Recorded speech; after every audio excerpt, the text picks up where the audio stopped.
పితృదోషాలు.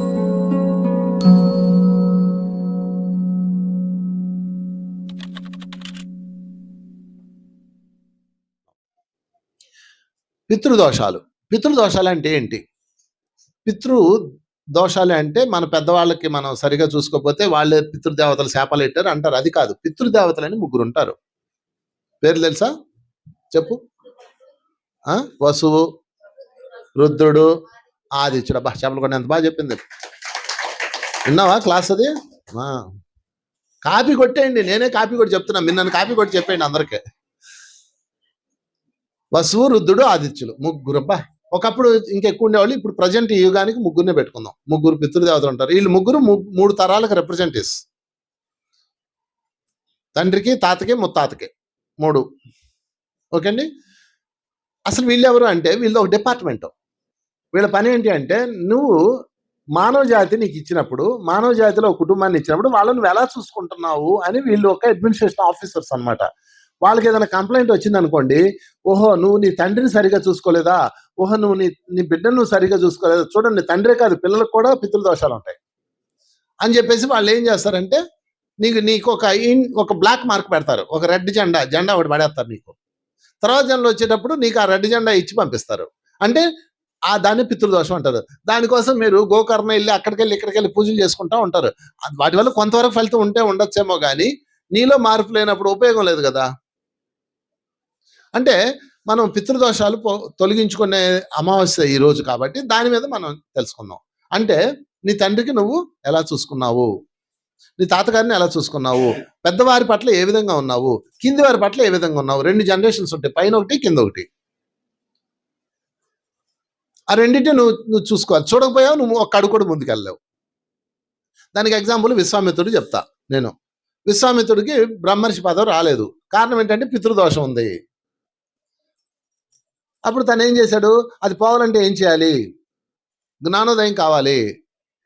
అది కావాలంటే ఏం చేయాలి, నువ్వు పలానా చోటుకి వెళ్ళు, పలానా ఊరు వెళ్ళు. ఆ ఊరు వెళ్ళాడు. ఆ ఊరు వెళ్తే అక్కడ ధర్మవ్యాధుడు అని ఒక అతను ఉంటాడు. వాళ్ళ ఇంటికి వెళ్తాడు. అయ్యా నువ్వే నాకు ఏదో జ్ఞానం బోధించాలంట, నువ్వు చూస్తేనే మాంసం కొట్టు అని అతను మాంసం కొట్టుకుంటూ ఉంటాడు. దానిలో ఏమంటాం, మాంసం కొట్టే వాళ్ళని ఏమంటాం మనం, కట్టికోడు అంటాం, కషాయోడు అంటాం. ఆ పేర్లోనే దారుణంగా ఉంది చూడండి. కషాయి, కటిక 2 పదాలు. కషాయోడు అంటాం. కషాయి కొట్టుకెళ్ళి మళ్ళీ కషాయి కొట్టుకెళ్ళి మాంసం తెచ్చుకుంటారు. మళ్ళీ వీళ్ళు కషాయోడు కాదు, మాంసం తినేవాడు కషాయోడు కాదు, చంపేవాడే కషాయోడు. ఎంత దొంగలు మనం. అదే పితృదోషం అంటే. నీకన్నా కిందని నువ్వు చూడట్లేదు, కషాయోడు అంటున్నావు. మళ్ళా కషాయోడు ఇచ్చింది ఎందుకు ఇస్తాడు, కషాయోడు బాగా జీవాన్ని చంపేస్తాడండి. మరి నువ్వేం తింటున్నావు, మరి నువ్వెవడో కషాయికే కషాయి. సరే మొత్తం మీద కషాయోడు దగ్గరికి వెళ్తాడు. వెళ్ళి ఆశ్చర్యంగా చూస్తాడు. ఇదేంది మేక మాంసం అన్ని పొట్టేళ్ళు అన్ని అలాడుతా ఉన్నాయి. ఆయన ఈయనకి చూస్తాడు. ఎవరినైనా, అయ్యా ఇక్కడ ఎవరో ధర్మవేదుడు అంట, ఆయన ఎవరు, నేనేనాయన. నువ్వు నాకేం ఏందయ్యా, నువ్వు నా గురువు అంట, నువ్వేదో చెప్పాలంట, అప్పుడే నా దోషం పోద్దంట. అవునా, నేనేం చెప్తాను, సరే ఉండండి అని చెప్పి ఆయన కొట్టు కట్టేసి ఇంటికి వస్తాడు. ఇంటికి వచ్చి ఇంట్లో తల్లిదండ్రులు 2, అత్తమామలు 2 ఉంటారు. మొత్తం 4 వృద్ధులు ఉంటారు. 4 వృద్ధులు గుర్తుపెట్టుకోండి. పితృదోషాలు ఎలా ఏర్పడతాయో మీకు చెప్తున్నా. 4 బెడ్ మీద ఉంటారు. 4 భార్య లేదు, పిల్లలు లేరు, ఈయన ఒకడే. వెళ్ళి వాళ్ళకి స్నానాలు చేయించి బట్టలు మార్చి మళ్ళీ భోజనం పెట్టి వచ్చి కూర్చొని మళ్ళీ వాళ్ళని పొడగబెట్టి వచ్చి కూర్చుంటాడు. నేను పాదాల దగ్గర కూర్చుంటాడు. అయ్యా చెప్పండి, నేను మీకోసం ఏం చేయాలి, నువ్వే నా గురువు అంటయ్యా, నాకు నేను బ్రహ్మర్షి అవ్వాలంటే నువ్వు నాకు ఏదో బోధించాలంట, నాకు అశ్రవాణి చెప్పింది. ఇది చాలా పెద్ద కథ, షార్ట్ కట్లో చెప్పాను మీకు. నాది యూట్యూబ్లో ఉంటుంది చూడండి, వెళ్ళి సద్గురు వంశీ అని కొట్టండి, సద్గురు వంశీ మూమెంట్ అని కొట్టండి, వస్తుంది. అందులో ఉంటుంది బ్రహ్మర్షి విశ్వామిత్ర అని ఉంటుంది. అది డీప్తిగా ఉంది. సరే అప్పుడు ఆయన ఏమంటాడంటే, అయ్యా నాకేం తెలుసా, నాకేం తెలియదు, నాకు వానమాలు తెలియదు, నేను ఏ వేదం చదువుకోలేదు అంటాడు. మరి ఇప్పుడు ఏం చేయాలి, ఈయన చూస్తేనేమో కషాయోడు, లేదు 4 ముసలాళ్ళు పెట్టుకొని ఉన్నాడు, ఈయన నాకేం చెప్తాడు, ఏం అర్థం కాదు. ఇంటికి వస్తాడు. ఇంటికి వచ్చి అప్పుడు ఆలోచనలో పడతాడు. అసలు ఏం జరిగింది, అక్కడేదో ఉంది, అక్కడేదో కీ ఉంది. ఏంటా కీ, ఒక కషాయవాడు తన తల్లిదండ్రులు చూసుకుంటున్నాడు, నువ్వు నీ తల్లిదండ్రులు చూసుకోవట్లేదు. ఈయన ఎప్పుడో వచ్చేసాడు, వాళ్ళ తల్లిదండ్రులు వదిలేసాడు, వాళ్ళు ఉన్నారో పోయారో కూడా తెలీదు. తన పిల్లల్ని చూసుకోలేదు, తనకు పుట్టిన బిడ్డ రాజ్యంలో వదిలేసి వచ్చాడు. అడవిలో పుట్టిన బిడ్డ, మేనక్కి తినక పుట్టిన బిడ్డ శకుంతల వదిలేసి వచ్చాడు. నేను అసలు బ్రహ్మర్షి ఎట్ట అవుతాను అని ఆయన సెల్ఫ్ చెక్ చేసుకున్నాడు. వెళ్ళి వశిష్ఠుడు కాళ్ళ మీద పడి క్షమాపణ అడిగాడు. ఎందుకంటే ఆయన 100 కొడుకుని చంపిస్తాడు అనమాట. నన్ను క్షమించండి, నేను కష్టపెట్టాను మిమ్మల్ని, ఐఎమ్ సారీ అన్నాడు. అప్పుడు ఆయన పితృదోషం రిలీజ్ అయింది. అప్పుడు ఆయన బ్రహ్మర్షి లే అంటాడు. అప్పుడు బ్రహ్మర్షి అయ్యాడు ఆయన. అంటే ఒక కసాయివాడు తల్లిదండ్రులు చూసుకుంటున్నాడు, నువ్వెందుకు చూడట్లేదు?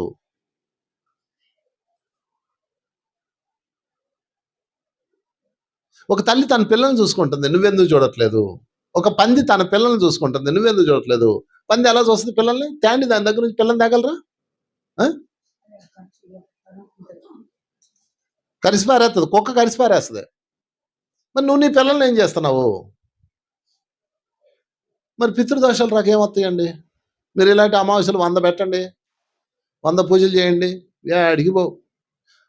ఆ పితృదోషాలు వచ్చినప్పుడు జరిగే పరిణామాలు చాలా దారుణంగా ఉంటాయి. నీకు మనిషి తోడు ఉండడు, నీకు పట్టించుకునే నాదుడు ఉండడు, అన్నం పెట్టే దిక్కు ఉండదు, అంపశయ మీద ఒంటరిగా ఏడవాలి, మృత్యు దగ్గర రాదు, ఒళ్ళంతా పుళ్ళు పడిపోతుంటది, చాలా దారుణంగా ఉంటుంది. అందుకని ఇలాంటి డే ఒకటి పెట్టారు మన పూర్వీకులు, ఋషులు పెట్టారు. నాయన కొంచెమన్నా రియలైజ్ అవ్వండి అని పెట్టారు. ఈ మౌని అమావాస్య ప్రత్యేకత అది అనమాట. అందుకని మనం ఏం చేద్దామంటే, గతాన్ని మార్చలేం, ఏదో తప్పులు చేసాం, పెద్దవారి పట్ల నిందలేసాం, మాటలు అన్నాం, తిట్టాం, కొరికాం, కరిసాం, నో ప్రాబ్లం. ఇప్పుడు అడిగితే మార్చేస్తారు ఆ పితృదేవతలు. అందుకే మీరు ఏం చేయాలంటే, ఏం చేయక్కర్ల, మామూలుగా అయితే పూజా విధానాలు చాలా, నువ్వులు ఏవో చాలా ఉంటుంది. మన కాన్సెప్ట్ ధ్యానం కదా, ధ్యానంలో కూర్చొని మనసు శూన్యం చేసుకొని పితృదేవతలకి క్షమాపణ చెప్పడమే. ఇక నుంచి నేను నా జనరేషన్ని, పై జనరేషన్, కింది జనరేషన్ ప్రేమతో ఉంటాను, ద్వేషంతో ఉండను అని ప్రామిస్ చేయండి, చాలు, అంతే, ఎగిరిపోతాయి పితృదోషాలు. చూసుకోండి. ఇంకో విషయం చెప్పనా, నిన్నే నాకు ఒక కేసు బయటకు వచ్చింది. పితృదోషాలు ఉంటే మీ ఆస్తిని కూడా అమ్మలేరు.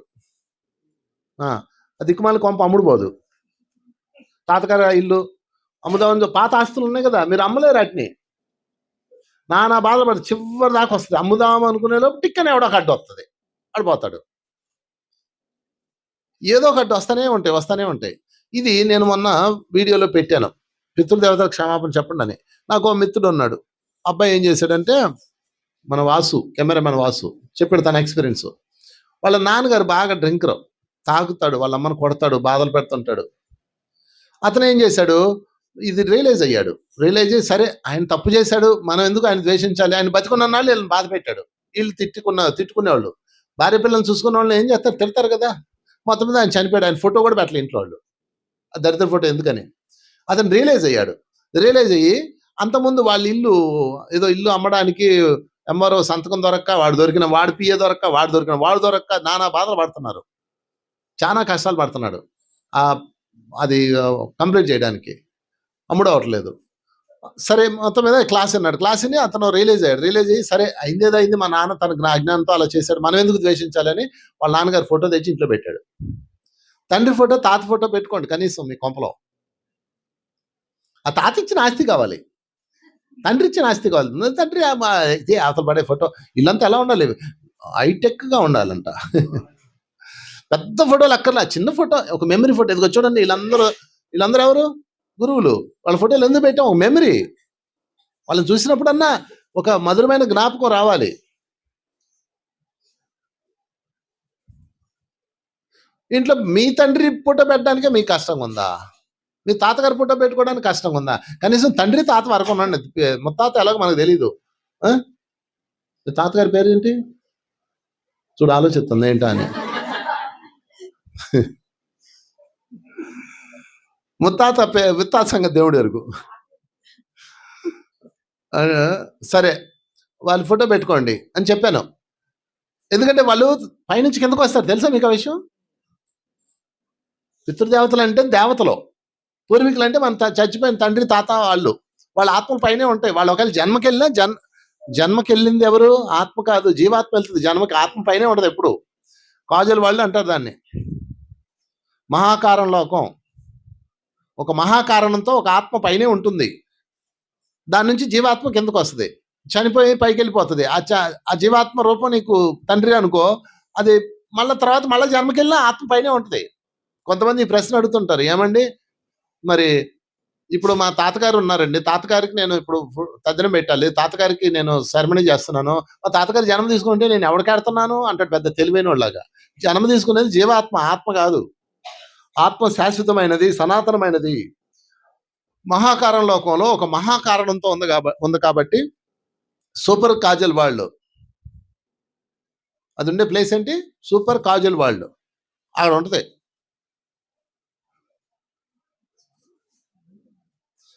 ఆ మహాకారణంతో ఉంటుందన్నమాట. వాళ్ళకి అప్పుడప్పుడు భూమి మీదకి వెళ్ళడానికి పర్మిషన్, వీసాలు ఇస్తారు. ఎప్పుడు ఇస్తారు తెలుసా? మన సంక్రాంతికి ఇస్తారు. సంక్రాంతి అంటే ఎందుకు అనుకున్నారు? పెద్దవాళ్ళకి బట్టలు పెట్టమనేది తెలుసా? దాని వెనక స్పిరిచువల్ రహస్యం చెప్పనా? పెద్దవాళ్ళకి బట్టలు పెట్టాలి కదా, అంటే ఇంట్లో ఎక్కడో అటకలోనో పెట్టి కింద ఫోటో ఉంటుంది కదా, దుమ్ము దులిపి పెట్టి దానికి ఒక దీపం పెట్టి దండేసి బట్టలు పెడతారు కదా. అప్పుడు పైన వాళ్ళు కిందకి రావడానికి అసలు నా మనవడు ఎట్టున్నాడు, నా వంశం ఎట్టుంది ఒక్కసారి చూసొస్తానండి ప్లీజ్ అండి అంటారు. ఓకేనాయన పోయిరా ఉండి ఒకసారి స్కాన్ చేస్తామని స్కాన్ చేస్తారు, స్కాన్ చేస్తారు. స్కాన్ చేసినప్పుడు భూలోకంలో నీ మొహం కనపడాలి. అర్థమైందా? భూలోకంలో నీ ఫోటో కనపడాలి. ఫోటో అంటే మెమరీ. స్కాన్ చేస్తారు. స్కాన్ చేసినప్పుడు అయ్యా నీ మనవడు కానీ నీ కొడుకు కానీ ఎవడు నీ గురించి తలవట్లేదు, నువ్వు పోయి ఏం చేస్తావు, నోరు మూసుకొని ఉండు అంటారు. వేసా క్యాన్సిల్. అందుకే సంవత్సరానికి ఒకసారి సంక్రాంతి అప్పుడు, అంటే ఎప్పుడెప్పుడు పోయాడు తెలియదు కాబట్టి సంక్రాంతికి పెట్టారు డేటు. ప్రతి సంవత్సరం మీ పూర్వీకులది తద్దినం ఉంటుంది కదా, ఆర్థికం డేట్ ఉంటుంది కదా, వాళ్ళు చనిపోయిన డేటు, ఆ రోజు ఖచ్చితంగా మీరు వాళ్ళ ఫోటో పెట్టి బట్టలు పెట్టి ఆ బట్టలు ఎవరికన్నా దానం చేయండి. ఏదైనా వృద్ధాశ్రమం అలాంటిది ఉంటే వాళ్ళకి అన్నం పెట్టండి. పిండాలకు అట్లా అక్కర్లా, మన కాన్సెప్ట్ అది అక్కర్లేదు. నేనైతే మా నాన్నగారు ఆర్థికం వచ్చిందంటే ప్రతి నెల, అదే ప్రతి సంవత్సరం వస్తుంది కదా, అవి వచ్చినప్పుడు నేను వృద్ధాశ్రమంకో అనాథ పిల్లల ఆశ్రమంకో ఇచ్చి చేస్తాను. మొన్న నేను కరెక్ట్గా 9వ తారీఖు ఎక్కడో ఉన్నాను, ఏదో ఊర్లో ఉన్నా, తెలంగాణలో ఒక ఊర్లో ఉన్నా. అక్కడ నా వండే వర్క్షాప్ పడింది, ఆ రోజే పడింది. నేను డేట్ మర్చిపోయాను. ఆ డేట్ ఇచ్చేసా. డేట్ మార్చలేను కదా, నో ప్రాబ్లం. అక్కడికి వెళ్ళి ఆ రోజు భోజనం ఖర్చు అంతా నేను పెట్టుకుంటానండి అన్న. అయ్యో మీరు క్లాస్ చెప్పడం ఎక్కువ, భోజనం ఖర్చు మీరు ఎందుకండి అన్న. ఈరోజు మా నాన్నగారి మెమరీ అండి, స్వీట్ కూడా తెప్పించండి అని డబ్బులు ఇచ్చి వాళ్ళకి స్వీటు భోజనం అంతా పెట్టించి ఆ రోజు అందరి చేత మా నాన్నగారి పేరు మీద ధ్యానం చేయించి, నేను రోజు ఇట్లా ఉన్నానంటే మా నాన్నే కదా కారణం.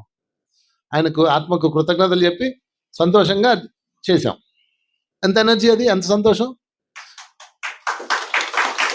అప్పుడు వేసా అడుగుతారు పైనుంచి, ఏమండి నేను కిందకి వెళ్తానండి ఈరోజు నా రేపు నా సెరమనీ అండి. అవునా, స్కాన్ చేస్తే ఇదిగో పర్లేదే నీ కొడుకు గుర్తుంచుకున్నాడు వెళ్ళని పంపిస్తారు. కొడుకు కాదు కూతురు, ఎవరైనా చేయొచ్చు, కొడుకు కూతురు అనేవి లేదు.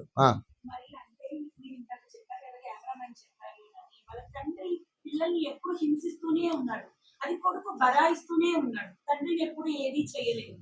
అలాంటప్పుడు ఇల్లు అమ్మడంలో ఆయన చెప్పింది వీళ్ళు పడాల్సిన శాపం కాదు అది. యా, అంటే నువ్వు ఏమేమడుగుతుందంటే వాళ్ళ తండ్రి బాధలు పెట్టాడు కదా, బాధలు పెట్టినోడు ఎందుకు మనం తలుచుకోవాలి అంటే క్షమించు. ఆ బాధ పెట్టాడంటే వాడి తండ్రి ఈడై ఉంటాడు కదా గతంలో. ఇప్పుడు వీడు బాధ పెట్టాడంటే కార్యకారణం ఉంటుంది కదా, ఆ కర్మం తీర్చుకున్నాడు అనుకోవాలి. ఇతరులు ఎవరైనా మిమ్మల్ని బాధ పెడుతున్నారంటే దాని వెనక మీరు చేసిన ఎఫెక్ట్ ఉంటుంది కదా. ఎగ్జాక్ట్, ఇప్పుడు అర్థమైంది నీకు. ఎప్పుడు క్షమ ఇస్తూనే ఉండాలి, ఇస్తూనే ఉండాలి, ఇస్తూనే ఉండాలి. అప్పుడు పితృదేవతలు సంతోషిస్తారు. సరే, అబ్బాయి ఏం చేశాడు తెలుసా? వాళ్ళ నాన్న ఫోటో పెట్టాడు, మొత్తం మీద దండ వేశాడు, ఆ రోజు అందరికి భోజనం పెట్టాడు, వాళ్ళ ఇంట్లో ఆ ఫోటో ఉంచాడు. కరెక్ట్గా 3 రోజుల్లో ఎంఆర్ఓ వచ్చాడు, సంతకం పెట్టాడు, ఇల్లు ఫైల్ అయిపోయింది, సేల్ అయిపోయింది, డబ్బులు వచ్చేసింది. మీరు ఎందుకు అమ్మలేకపోతున్నారు పూర్వీకుల ఆస్తులు అంటే, మీరు పూర్వీకులే గుర్తులేని నీకు ఆస్తి ఇచ్చేస్తారా అంటే, ఇది ఇచ్చేది వాళ్ళు కాదు, ఆత్మ కాదు, పితృదేవతలు.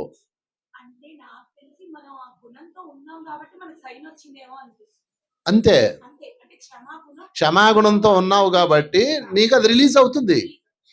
ఏం లేదు, సింపుల్. మీ మీద ఒక కేసు ఉంది, మీరు కోర్టుకి వెళ్ళి అయ్యా ఏదో చేశాను, అప్పుడు ఏదో జరిగిపోయింది, బై మిస్టేక్ చేశాను అంటే ఏదో ఫైన్ వేసి పంపించేస్తారు. అలాగనమాట. వీడు ఎప్పుడైతే ఆ ఫోటో పెట్టాడో, ఆ సైన్‌లోకి వెళ్ళాడో, వెంటనే పితృదేవతల నుంచి రిలీజ్ అయింది. Case solved. స్టాంప్ వేసేత్తరా, ఓకేరా నీ మనవడు నీ కోసం చేశాడు, సంతోషించు. నీ కొడుకు నీ కోసం హ్యాపీగా ఉన్నాడులే, వదిలేయి. అంటే ఈ జడ్జిమెంట్ అంతా చేసేది పితృదేవతలు. వీళ్ళు కాదు, వీళ్ళకి అంత సీన్ లేదు. పితృదేవతలు అంటే మీరు మీ చనిపోయిన బంధువులు అనుకుంటున్నారు, కాదు.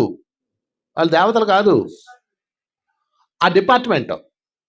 ఇప్పుడు నేను ఎవరినో కొడితే పోలీసు వాడు వచ్చి నన్ను పట్టుకుంటాడు, పట్టుకోడా, అట్లా అనమాట. ఆ ముగ్గురు మాస్టర్స్ రిప్రజెంట్ చేస్తుంటారు. ఆదిత్యుడు, వసువు, రుద్రుడు. చెప్పలు కూడా మరొకసారి ముగ్గురు మాస్టర్స్కి. ఈరోజు ఆ స్పెషల్ డే. వసువు, రుద్రుడు. రుద్రుడు వాళ్ళకి, వాళ్ళు దక్షిణ వైపు తిరిగి వాళ్ళకి నీళ్ళు వదులుతూ క్షమాపణ చెప్తాం. మామూలుగా శాస్త్ర ప్రకారం మనం ఏం ఎక్కలు, మన ధ్యానంలో కూర్చొని చెప్పినా చాలు. అయ్యా, పాస్ట్ ఈజ్ పాస్ట్. ఇక నుంచి నేను మా తాతను చూసుకోలేకపోయాను. మా తాతగారి వయసులో ఉన్న వాళ్ళు ఎంతమంది ఉన్నారు చుట్టూ, వాళ్ళని చూసుకుంటాను. మా నాన్నగారిని చూసుకోలేకపోయాను, నో ప్రాబ్లం. మా నాన్నగారి వయసు ఉన్న వాళ్ళు నా చుట్టూతో ఉన్నారు, వాళ్ళని చూసుకుంటాను. మా పిల్లల్ని చూసుకోలేకపోయాను, నో ప్రాబ్లం.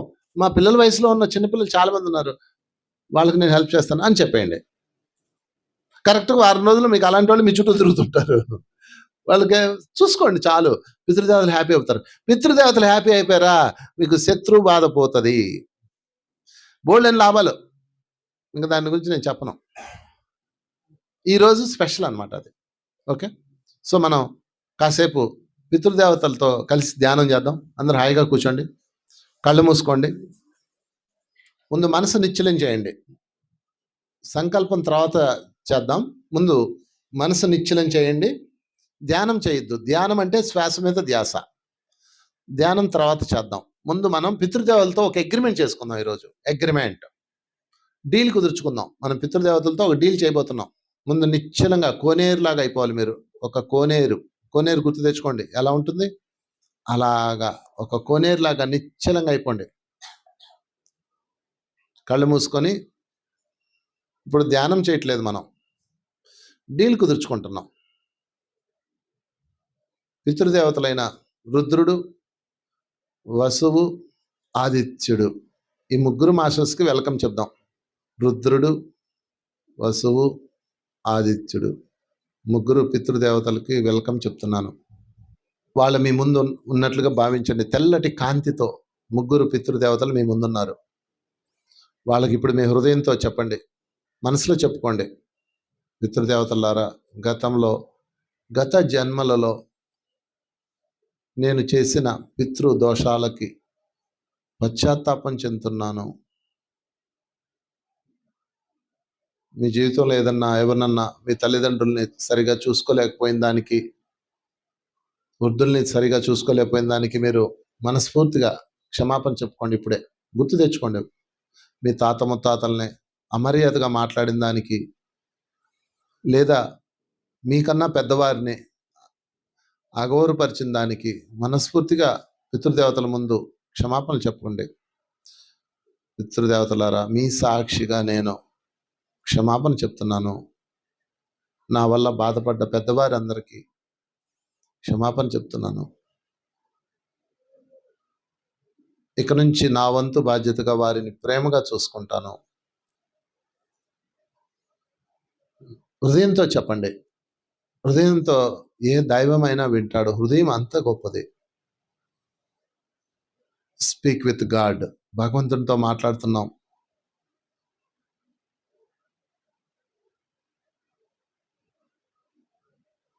మరొక్కసారి చెప్పండి. పితృదేవతలారా, రుద్రుడు, వసువు, ఆదిత్యుడు, మీకు నమస్కరిస్తూ మీ సాక్షిగా నేను హృదయంతో నా పితృదోషాలకి క్షమాపణ చెప్తున్నాను. ప్రాయశ్చిత్తం చేసుకుంటాను. నాకన్నా కింది వారికి కూడా సరిగా చూసుకొని దానికి నేను క్షమాపణ చెప్తున్నాను. తోటి మానవుల పట్ల ప్రవర్తించిన దానికి క్షమాపణ చెప్తున్నాను. మనస్ఫూర్తిగా చెప్పుకోండి. పితృదేవతలకి హృదయంతో నేను మనస్ఫూర్తిగా క్షమాపణ చెప్తున్నాను. ఇక నుంచి నా తోటి వారిని, నాకన్నా పెద్దవారిని గౌరవిస్తూ ఉంటాను. నా కింది వారిని ఆదరిస్తూ ఉంటాను, ప్రేమతో ఉంటాను.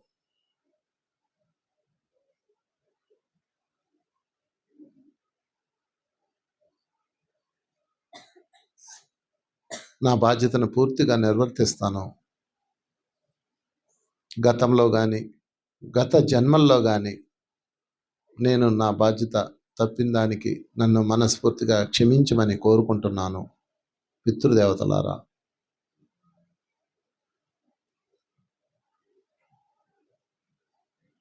ఓకే, సంకల్పం పూర్తి చేసాం. ఇప్పుడు ధ్యానం చేద్దాం. సంకల్పం పూర్తయింది. ఇప్పుడు హాయిగా కూర్చోండి. ఇంకా శ్వాసను గమనిస్తూ కూర్చోండి.